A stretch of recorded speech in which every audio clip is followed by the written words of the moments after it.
राधे राधे नमस्कार। मैं आपकी अष्ट दोस्त एस्ट्रोलॉजर अर्चना गुप्ता ज्योतिष के सरल उपाय में आप सभी का हार्दिक स्वागत करती हूँ। कैसे हैं आप सभी? आशा करती हूँ आप सभी स्वस्थ और प्रसन्न हैं अपने पूरे परिवार के साथ। ऐसे ही स्वस्थ और प्रसन्न बने रहें, ऐसी आप सभी के लिए मंगल कामना करती हूँ। दोस्तों, शनिदेव से हम सभी घबराते हैं क्योंकि शनिदेव की महादशा, शनि की महादशा 19 साल की होती है और शनि की साढ़े सात साल की और ढैया 2.5 वर्ष की। शनि की चाल धीमी होने की वजह से उस समय हमारा जो टाइम पीरियड होता है इतना स्लो हो जाता है दोस्तों कि जीवन में सारी कठिनाइयाँ हमारे चारों तरफ दिखाई देने लगती हैं। अगर ये अशुभ स्थिति में बैठे हों तो ये और भी ज़्यादा आपको घोर कष्ट प्रदान करते हैं, क्योंकि कर्म फल प्रदाता हैं। आपके कर्मों का ही फल आपको देते हैं। आपके पूर्व जन्म के कर्म इस जीवन में होने वाले कर्मों के आधार पर ही आपको फल मिलता है। तो अगर आप भी बहुत अधिक ज़्यादा शारीरिक, आर्थिक और मानसिक कष्ट झेल रहे हैं तो 7 तारीख को यानी 7 मई को और साथ में 8 मई को भी शनि जयंती, शनि अमावस्या है। इस अमावस्या पर आप शनि के पीड़ाओं से मुक्ति के लिए जो प्रयोग करते हैं उनसे वर्ष भर आपको शनिदेव की कृपा प्राप्त होती रहती है। आज मैं आपको विशेष देने जा रही हूँ। आप ये प्रयोग 7 तारीख को भी करेंगे और 8 को भी, क्योंकि ये शुभ आपके लिए बहुत अच्छा पीरियड है। 7 को मंगल है और 8 को बुध है, यानी कि 7 को मंगल में अगर आप मंगलवार को कर रहे हैं तो शनि और मंगल की पीड़ाएं भी आपकी शांत होंगी, और अगर आप बुधवार को करते हो इससे राहु और शनि की पीड़ाएं आपकी शांत होंगी। तो बहुत ही प्रभावी उपाय हैं। वीडियो में लास्ट तक बने रहिएगा और इस अवसर को चूकिएगा नहीं। कोई भी कैसी भी दशाएं चल रही हो, आपके बच्चे की चल रही हैं, आपकी चल रही हैं, आपके पति की, आपके परिवार के किसी सदस्य की, और परेशानियाँ सिर से खत्म होने का नाम नहीं ले रही हैं, तब तो आपको ये प्रयोग ज़रूर कर लेने चाहिए। बहुत ही सरल प्रयोग है, आराम से आप इन्हें कर सकते हैं। राधे राधे नमस्कार। मैं आपकी अष्ट दोस्त एस्ट्रोलॉजर अर्चना गुप्ता ज्योतिष के सरल उपाय में आप सभी का हार्दिक स्वागत करती हूँ। कैसे हैं आप सभी? आशा करती हूँ आप सभी स्वस्थ और प्रसन्न होंगे अपने पूरे परिवार के साथ। ऐसे ही स्वस्थ और प्रसन्न बने रहें, ऐसी आप सभी के लिए मंगल कामना करती हूँ। इसीलिए दोस्तों, आपके हर दिन को लकी और बेहतर बनाने वाले 1 मिनट के अमृत की बूंद और जादुई अक्षर लेकर हर दिन आपके समक्ष उपस्थित होती हूँ। अगर आपने अब तक इस्तेमाल नहीं किया है तो अब शुरू कीजिए। आप इनका हैरान करने वाला फ़ायदा देखकर ना आप इन्हें छोड़ नहीं पाएंगे। बेहद पॉजिटिविटी प्रदान करते हैं, आपको सकारात्मकता प्रदान करते हैं, आपके ऑरा को, आपको खुद को, आपकी जो निगेटिव सोच है उसे पॉजिटिव कर देते हैं। आप जितना खराब सोच रहे हो तो वो खराब सोच आपकी अच्छी सोच में बदलने लगती है। भाग्य आपका साथ देने लगता है, घर क्लेश खत्म हो जाता है, आपके घर की सुख समृद्धि और शांति बढ़ने लगती है, मन के अंदर आपके शांति आने लगती है। इन्हें आपको ज़रूर करना चाहिए। इनकी ये भी विशेषता है, इसमें ना तो राशि देखने की आवश्यकता है, न लग्न। किसी भी देश, किसी भी भाषा, किसी भी धर्म का व्यक्ति इन्हें करके शुभता प्राप्त कर सकता है। 1 मिनट का प्रयोग है। इसे बच्चों से लेकर बुजुर्ग हर कोई व्यक्ति करके अपने जीवन में लाभ उठा सकता है। सबसे पहले तो ये मानसिक तनाव को दूर करते हैं। जैसे मैंने आपको बताया, राशि लग्न कुछ देखने की आवश्यकता नहीं, इसमें धर्म की भी बाध्यता नहीं है, तो आपको ज़रूर कर लेना चाहिए। वीडियो शुरू करूं उससे पहले आप सभी से एक ही निवेदन है। आप मेरे पुराने व्यूवर्स हैं या आप मेरे चैनल से पहली बार जुड़ रहे हैं और आपको मेरे वीडियोस अच्छे लग रहे हैं और आप चाहते हैं मेरे वीडियोस लगातार आपको मिलते रहें, तो प्लीज़ चैनल को सब्सक्राइब कीजिए, साथ में घंटी के बटन को ऑल पर कर लीजिए, जिससे प्रतिदिन के वीडियो का नोटिफिकेशन आपको मिले और आपसे कोई भी वीडियो मिस ना हो। 7 मई 2024 दिन मंगलवार। आज का राहु काल है 3:39 से 5:19 तक। इस समय आपको कोई भी शुभ कार्यक्रम नहीं करना चाहिए। अभिजीत मुहूर्त का समय है 11:51 से 12:44 तक। इस समय आप कोई भी शुभ कार्यक्रम कर सकते हैं। आज की अमृत की बूंद में आपको केसर का तिलक अपने नाभि पर, अपने कंठ पर, अपने मस्तक पर लगाना है। आज का दिन आपके लिए बहुत ही ज़्यादा शुभ हो जाएगा। जादुई अक्षर है आ, अमन वाला आ। इस आ शब्द को रेड कलर के पेन से लेफ्ट हैंड पर कहीं भी लिख कर छोड़ दीजिए। 24 घंटे तक लिखा रहने दीजिए। दूसरे दिन आप नहाएंगे, धुल जाएगा। नया शब्द देती हूँ, आप उसको फिर से लिख सकते हैं। आप इसको अपने हाथ पर नहीं लिखना चाहते हैं, छोटी सफ़ेद कागज़ की चिट लीजिए, रेड कलर के पेन से लिखिए, फोल्ड करके पर्स पॉकेट में रखिए। 24 घंटे तक साथ रखिए। दूसरे दिन फाड़ कर किसी पेड़ की जड़ में छोड़ दीजिए। आप इसे नाली में ना बहाएं। दोस्तों, 9 ग्रहों में शनि, जो कि सबसे ज़्यादा स्लो, धीमी गति से चलने वाले ग्रह हैं, एक राशि में 2.5 वर्ष रहते हैं, यानी कि 12 राशियों में भ्रमण करने में उनको 30 साल का समय लगता है। यानी हर व्यक्ति के जीवन में 2 से 3 बार शनि की महादशा नहीं, शनि की साढ़े साती का प्रवेश उसके जीवन में हो जाता है। और टाइम टाइम पर शनि की ढैया का भी असर आता रहता है। क्योंकि शनि की स्लो चाल है तो वो आपकी भी गति को धीमा कर देते हैं। अगर शुभ होते हैं तो आपको और उन्नति देते चले जाते हैं, अशुभ होते हैं तो इनका बुरा प्रभाव आपके सबसे पहले आपके कारोबार या जॉब पर पड़ता है। सबसे पहले आपको जॉबलेस कर देंगे या आपको कारोबार में ही इतनी हानि करा देंगे कि आपका काम धंधा बंद ही हो जाएगा। ये अशुभ शनि की निशानी है। या आप ऐसे दीर्घकालिक रोग में फंस जाएंगे जिसमें निरंतर आपका पैसा बीमारियों में ही जा रहा है और अब लगातार डॉक्टरों के चक्कर लगा रहे हैं। क्योंकि राहु केतु कहीं ना कहीं शनि के ही सहायक है। तो जहाँ शनि खराब वहाँ राहु केतु तो पहले खराब हो जाते हैं। शनि खराब होंगे तो आपके घर में भी जगह जगह क्रैक्स आने लगेंगे, नालियाँ चौक होने लगेंगी, जगह जगह आपको झगड़े और लड़ाई दिखाई देने लगेंगे। धन जिस तीव्र गति से आप चाहते हैं उसकी गति स्लो हो जाएगी। आप 1000 चाहते हैं, आपके पास मात्र 100 रुपये आएंगे।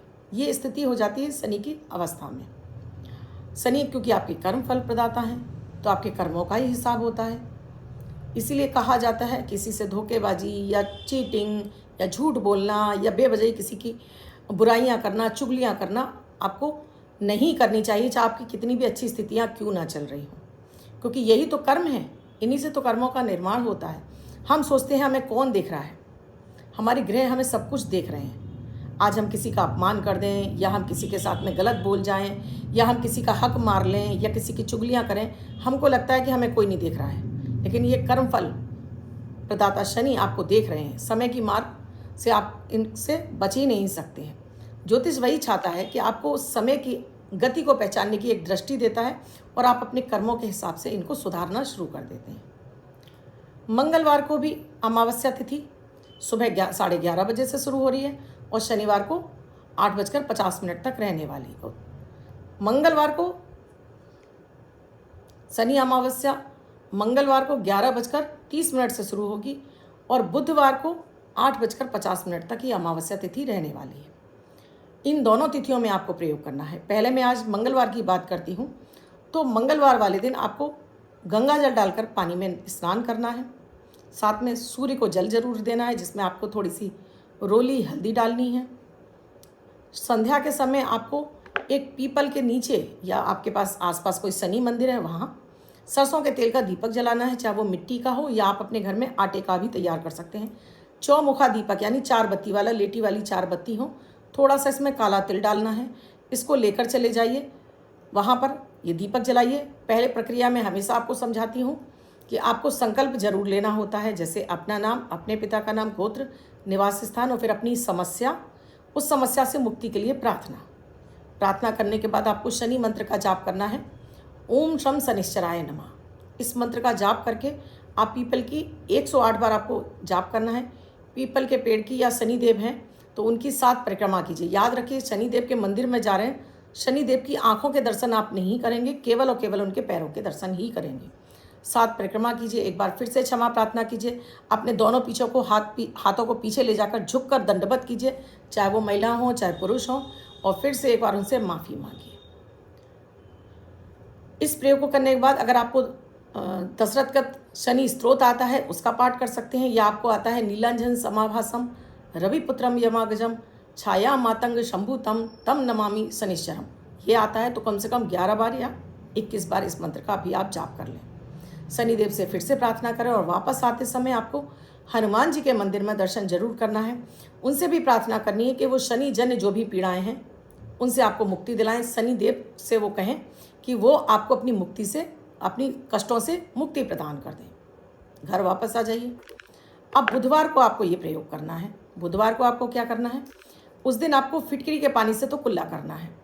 दूसरा, आपको 7 तरह का अनाज पक्षियों को डालना है। इसमें आटा, गुड़, चीनी, सफ़ेद काले तिल, ये तो आपको चींटियों को डालना है। कम से कम आपको इसमें होना चाहिए 50 ग्राम या 100 ग्राम, इतना। इसको आप एक पॉलीथीन में रखिए और इस पॉलीथीन में एक छोटा सा छेद करके किसी भी पेड़ झाड़ी में छोड़ दीजिए। दूसरा, आपको 7 तरह के अनाज रखने हैं, जिसमें है जौ, बाजरा, गेहूँ, चावल, साबुत मूंग, साबुत उड़द और साबुत इसमें मक्की का दाना। अब इन सबको रात में आप एक बड़े कटोरे में रखिए, पानी में भिगो दीजिए, अपने सिरहाने रख लीजिए। सुबह उठकर इनको पक्षियों को डाल दीजिए।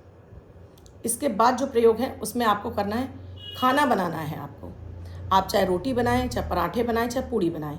बैगन की सब्जी बनानी है, उस सब्जी में आपको खटाई नहीं डालनी है, और सरसों के तेल में ही आपको ये सब्जी बनानी है। सब्जी में खटाई नहीं डालनी है, ना टमाटर डालना है, ना खटाई डालनी है। 2 चीज़ों का आपको ध्यान रखना है। सब्जी बनाने के बाद ये इसमें से आपको 5 रोटी अलग कर देनी है। 5 रोटी बनाई है, पूड़ी बनाई है या पराठे बनाए, एक आपको गाय को खिलाना है, एक आपको कुत्ते को डालना है, एक आपको पक्षियों के लिए रखना है। ये 3 हो गए आपके। एक आपको पितरों के नाम से पक्षियों को, अगेन कौवा मिल जाता है तो कौवे को खिला दीजिए। और 5वां है, कुत्ता हो गया, गाय हो गई, पक्षी हो गए, एक आपको चींटियों के बिल में भी इसको ज़रूर रख देना है। इसके बाद ये सारी रोटी या पराठे जो भी हैं, इन्हें किसी भी मंदिर के बाहर बैठे हुए भिखारियों में बांट दीजिए। साथ में सिक्के ज़रूर ले जाइए खुले, और वो सिक्के भी इनको देते जाइए और प्रार्थना करते जाइए कि शनि जन्य जो भी पीड़ाएं हैं आपकी शांत हो जाएं, आपको इनकी कृपा दृष्टि मिल जाए। अगर आपको ये भिखारी नहीं मिलते तो आप किसी कुष्ठ आश्रम जा सकते हैं, किसी वृद्धाश्रम जा सकते हैं, किसी अनाथालय जा सकते हैं। आप ये भी नहीं कर पाते हैं तो चाय बना लीजिए। इस चाय को भी बिस्किट के साथ में 2-2 रुपए के पार्ले-जी के बिस्किट आते हैं, इनके साथ में भी आप कहीं वर्कर काम कर रहे हैं, कहीं मजदूर काम कर रहे हैं, वहाँ चले जाइए, या कहीं भिखारी बैठे हैं, या और कहीं किसी तरह के आपको मजदूर वर्ग जैसा दिख जाता है, वहाँ इनको खिला पिला कर आ जाइए। प्रार्थना कर लीजिए शनिदेव से कि एक बार वो फिर से कष्टों से आपको मुक्ति प्रदान करें। ये प्रयोग आपको चमत्कारिक रूप से पूरे वर्ष भर आपको शनि को सामान्य कर देंगे, आपको शनि का सुफल मिलने लगेगा। लेकिन ध्यान रखिएगा, ऐसा नहीं कि आपने प्रयोग कर लिया और आप जी मर्जी जो भी लोगों पर आप सब तरह का ये जो मैंने आपको काम बताए हैं छोड़ने हैं, और इन कामों को फिर से आपने चालू कर दिया। ऐसा नहीं है दोस्तों। आपको एक प्रतिज्ञा भी लेनी होगी कि आज के बाद आप झूठ नहीं बोलेंगे, आप किसी की चुगलियाँ नहीं करेंगे, किसी को सताएंगे नहीं, किसी का पैसा नहीं मारेंगे, तो तभी आपको शनि का सुफल प्राप्त होगा। शनि आपके मन में लालच भी भरते हैं दोस्तों। आपको क्या लगता है कि मैं ये काम करूंगा और मेरा काम दौड़ने लगेगा। शनि की महादशा में या शनि की 7.5 में आपको आइडियाज़ इतने ब्रिलियंट आते हैं कि आपको लगता है कि बस आप हाथ लगाएंगे और काम आपका दौड़ने लगेगा। शनि यही तो कराते हैं आपसे। आपने काम शुरू किया और उन्होंने उसमें ताला मार दिया, यानी कि आपका पूरा पैसा उसमें जमा पूंजी लगाने के बाद उसको बिल्कुल ब्लॉक कर देते हैं। तो जब भी आपको शनि की महादशा चल रही हो और आपको इस तरह के आइडियाज़ आ रहे हैं, तो पहले अपनी कुंडली का विवेचन करा लीजिए। क्या ये शनि के समय में काम किया गया आपको फ़ायदा देगा? क्या फ़ायदा मिलेगा? नहीं मिलेगा तो कैसे मिलेगा? कैसे इसको शुरू करें? क्या उपायों की ज़रूरत है? उसके लिए तो आपको कुंडली का विश्लेषण कराना ही होगा। 99% लोग इसी चक्कर में अपना पैसा वेस्ट कर देते हैं। अब जिनका बर्थडे या मैरिज एनिवर्सरी है उनका ये वर्ष शुभ हो, ऐसी आप सभी के लिए मंगल कामना करती हूँ। बच्चे, महिला, पुरुष जिनका बर्थडे है, वो पति पत्नी जिनकी मैरिज एनिवर्सरी है, किसी भी वर्ष में आपकी बर्थडे या मैरिज एनिवर्सरी है 7 तारीख, वो ये प्रयोग करेंगे। वाइट कलर के पेपर पर रेड कलर से 7 नंबर लिखेंगे, फोल्ड करके अपने पास रखेंगे। ये अंक आपको वर्ष वर्ष शुभता प्रदान करेगा। अन्य कोई व्यक्ति 24 घंटे तक लिखकर इसको अपने पास रख सकता है। वीडियो अच्छा लगा हो तो लाइक ज़रूर कीजिएगा, कमेंट ज़रूर कीजिएगा, और राधे राधे लिखना बिल्कुल ना भूलें। आपको अच्छा लगा है और आप आगे फॉरवर्ड करेंगे, जो आपके अपने नीयरेस्ट डियरेस्ट हैं उन्हें भी इससे फ़ायदा मिले। किसी भी तरह की सामग्री चाहिए या कुंडली का विश्लेषण कराना है तो स्क्रीन पे नंबर स्क्रॉल हो रहे हैं, आप उन पर व्हाट्सएप मैसेज या कॉल करके जान सकते हैं क्या है प्रक्रिया, क्या है प्रोसीजर हमसे जुड़ने के लिए। कल फिर आऊँगी ऐसे ही कुछ नया, कुछ अद्भुत आपके लिए लेकर। अगर आपके मन में भी कोई जिज्ञासा और आप भी उस पर चाहते हैं मेरा वीडियो, तो प्लीज़ कमेंट सेक्शन में आकर लिखिएगा ज़रूर। राधे राधे।